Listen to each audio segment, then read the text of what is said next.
बीते 2 दिन पूर्व पाकिस्तान और अफगानिस्तान के मैच के दौरान जम्मू के MAM कॉलेज में कुछ बच्चों की तरफ से पाकिस्तान जिंदाबाद के नारे लगाए गए, जिसके बाद से ही विरोध प्रदर्शनों का सिलसिला शुरू हो गया था।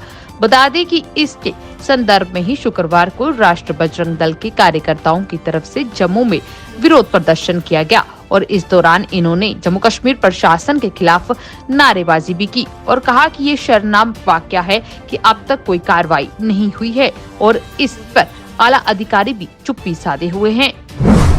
सुरक्षा बलों ने दक्षिण कश्मीर के शोपियान में गत बुधवार शाम को जब लश्कर के 2 स्थानीय आतंकियों को पकड़ा तो लगा कि हालात नहीं बदल रहे हैं, लेकिन देर रात जब नीट यानी कि national eligibility cum entrance test का परिणाम आया तो उसने लश्कर का गढ़ कहलाने वाले शोपियान में एक नई सुबह के आगमन का ऐलान कर दिया। हाजी परवेज पूरे देश में नीट में सफल रहे हैं और 10वें नंबर पर आए हैं। डॉल्फिन इंटरनेशनल स्कूल पुलवामा में शुक्रवार को एक कार्यक्रम में जो है उन सभी छात्रों को सम्मानित किया गया जिन्होंने नीट परीक्षा उत्तीर्ण की है और बता दें कि इसी के दौरान जो है हाजी परवेज को भी यहाँ पर सम्मानित किया गया और वे इसी स्कूल के छात्र थे। जम्मू संभाग के जिला राजौरी के नगर पालिका के क्षेत्र अधिकार में सांप्रदायिक तनाव के चलते धारा 144 शुक्रवार को लगा दी गई। डिस्ट्रिक्ट मजिस्ट्रेट राजौरी विकास कुंडल ने इस धारा को लागू कर स्कूल, कॉलेज एवं दुकानें बंद करने के निर्देश जारी किए और इसके साथ ही जगह जगह पुलिस और सुरक्षा बलों के जवानों की तैनाती की गयी। बता दें कि इस दौरान हाई स्पीड मोबाइल इंटरनेट सेवाओं पर भी रोक लगाई गई। शुक्रवार सुबह सुरक्षा बलों के जवानों ने लोगों को घरों में रहने की अपील की और साथ ही साथ जो लोग बाहर चौक चौराहों पर खड़े नजर आए उन्हें भी घरों में जाने के लिए कहा गया।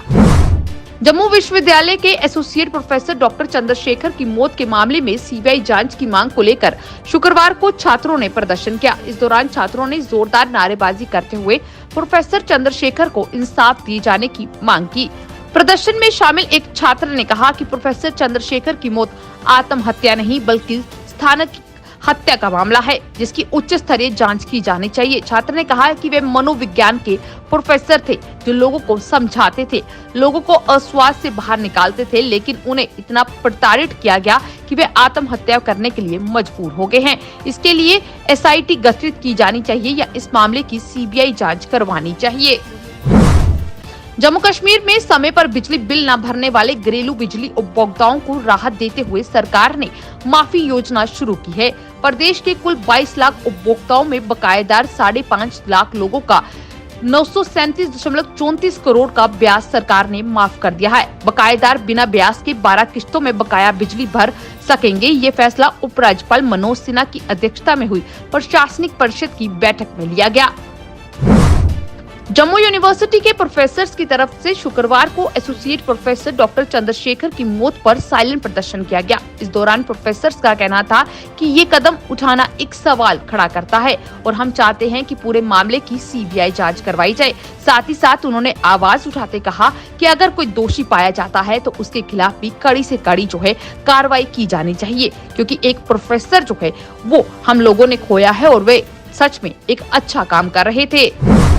गणेश विसर्जन दिवस पर चंद्रभागा नदी जियोपोतो घाट अखनूर में शुक्रवार को हजारों की संख्या में जुटे श्रद्धालु कस्बा अखनूर में पक्काडंगा आर्य समाज मोहल्ला सहित अन्य क्षेत्रों से भी श्रद्धालु अपने अपने घरों में रखे गणपति को ढोल नगाड़ों के साथ जो है नाच गाते हुए दरिया चंद्रभागा में खुशी खुशी विदा करते हुए नजर आए और साथ ही साथ ये मंगल कामना करते हुए नजर आए कि अगले साल भी बप्पा इसी तरीके से आएंगे। साथ ही साथ उनकी तरफ से जम्मू कश्मीर की सुख शांति समृद्धि के लिए भी प्रार्थना की गई। इस मौके पर अगर बात की जाए तो सुरक्षा के भी कड़े इंतजाम किए गए थे।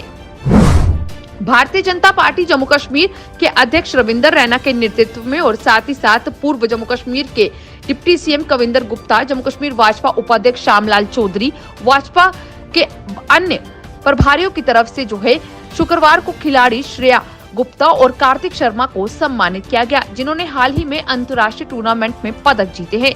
रविंदर रैना ने कार्तिक शर्मा का अभिनंदन करते हुए कहा कि नौशहरा के सुदूर सीमावर्ती गांव बनोटी के रहने वाले ने अंडर 18 वॉलीबॉल टीम की कप्तानी की है और अंतर्राष्ट्रीय टूर्नामेंट में ईरान में पदक भी जीत कर आए हैं। रैना ने कहा कि दोनों खिलाड़ी पेशेवर रूप से खेलते हुए नजर आ रहे हैं और उम्मीद है ये आगे भी देश को इसी तरीके से गौरवान्वित करते रहेंगे। जम्मू कश्मीर प्रशासन ने शुक्रवार को प्रशासन के हित में 5 आईएएस और 1 जेकेकेएस अधिकारी का तत्काल प्रभाव से तबादला करने का आदेश जारी किया है। आदेश के अनुसार मोहम्मद यासीन मिशन निदेशक राष्ट्र स्वास्थ्य मिशन जम्मू कश्मीर को उपलब्ध दिक्कत के खिलाफ कश्मीर विद्युत वितरण निगम लिमिटेड के प्रबंधन के निदेशक के रूप में स्थानांतरित कर दिया गया है। तो वहीं फजलुल हसीब अतिरिक्त उपायुक्त श्रीनगर जो मुख्य कार्यकारी अधिकारी शहरी विकास एजेंसी कश्मीर के पद का अतिरिक्त प्रभार संभाल रहे थे, उन्हें स्थानांतरित कर निदेशक पर्यटन कश्मीर के रूप में तैनात किया गया है। पूर्वी लद्दाख में एलएसी के गोगरा हॉट स्प्रिंग इलाके से चीन और भारत के सैनिकों की वापसी की पहलकदमी से भारत और चीन के बीच तनाव खत्म होने के आसार है। भारत और चीन ने एक दिन पूर्व संयुक्त बयान जारी कर बताया था कि 16वें दौर की सैनिक कमांडर स्तर की बैठक में बनी सहमति के आधार पर दोनों मुल्कों के सैनिक गोगरा हॉट स्प्रिंग से इलाके से वापस हटना शुरू कर दिया है। अब विदेश मंत्रालय यानी कि मिनिस्ट्री ऑफ एक्सटर्नल अफेयर्स ने शुक्रवार को बताया कि क्षेत्र से सैनिकों की वापसी प्रक्रिया 12 सितंबर तक पूरी कर ली जाएगी। ब्रिटेन की महारानी एलिजाबेथ का गुरुवार रात निधन हो गया। दुनिया भर के नेताओं और हस्तियों ने महारानी एलिजाबेथ के निधन पर शोक व्यक्त किया। उनके निधन पर भारत में भी शोक की लहर है। एलिजाबेथ के निधन पर भारत में एक दिन का राष्ट्रीय शोक घोषित किया गया है। देश के गृह मंत्रालय की तरफ से ये आदेश जारी किया गया है, जिसमें बताया है कि 11 सितंबर को ये शोक जो है घोषित रहेगा।